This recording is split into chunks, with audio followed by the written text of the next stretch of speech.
The Gathas are not philosophy. They are Zarathustra's living words, showing the one path Asha, truth in thought, word and deed. We have studied earlier 4 out of total 5 divine hymns of wisdom. These videos are available on the same YouTube channel. Today we are studying 5th and final chapter of Spitman Zarathustra's Gathas i.e. Vahistoishti Gatha. This scriptural guide serves as a practical blueprint for societal organization, prioritizing active execution over passive prayers.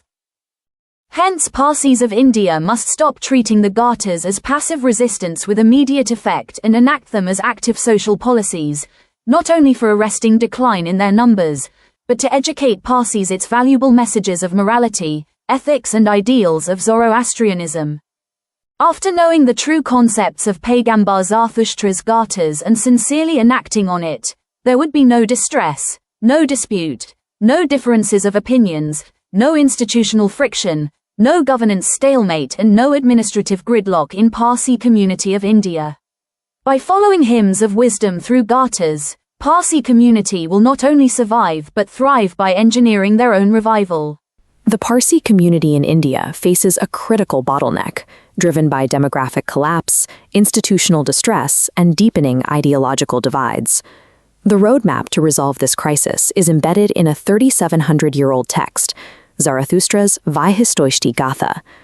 This scriptural guide serves as a practical blueprint for societal organization, prioritizing active execution over passive prayer. Reversing the current trajectory requires abandoning apathy and executing this ancient strategy. This dual-axis chart tracks the drivers of decline.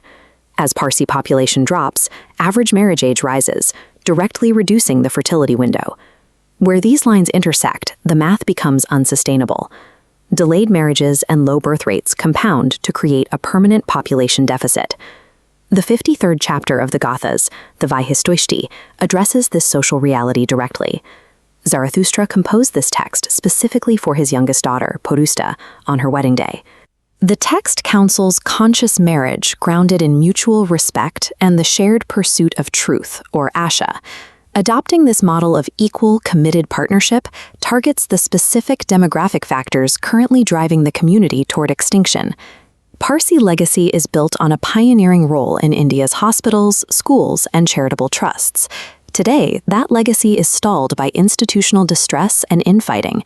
The antidote to this paralysis is Vohu Kshatra, the Gathic principle of compassionate leadership and just rule. This principle dictates that leadership must serve the community's welfare, explicitly placing wisdom and selfless action above wealth or personal status. Resolving institutional distress requires replacing internal friction with this ancient mandate for collective service. The community is currently fractured by debates over inclusivity, rigid social boundaries, and interfaith marriages. Zarathustra's ethical framework resolves these fractures through Dharana, the principle of free choice. This doctrine recognizes personal autonomy and universal human equality.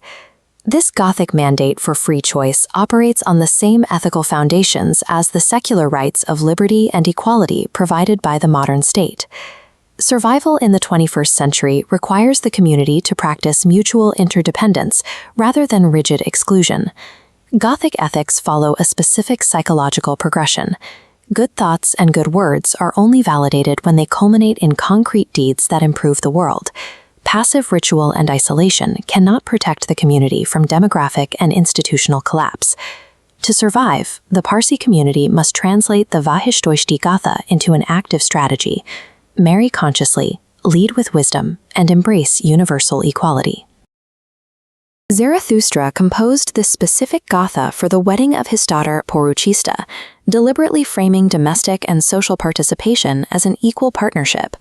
The text explicitly champions personal autonomy and gender equality. It instructs both men and women to consult their own intellect and make life choices independently. This is the application of Vohumana, or the good mind. The outsized influence of historical Parsi industrialists and reformers was built on proactive action and social service, not rigid exclusion.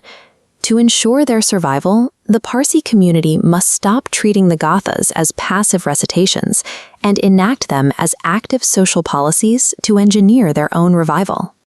May Paigamba Zarathustra's living words keep all of us on the one path of Asher truth in all our thoughts, words and deeds forever. Or Hajamiyat, Yathar Afranami.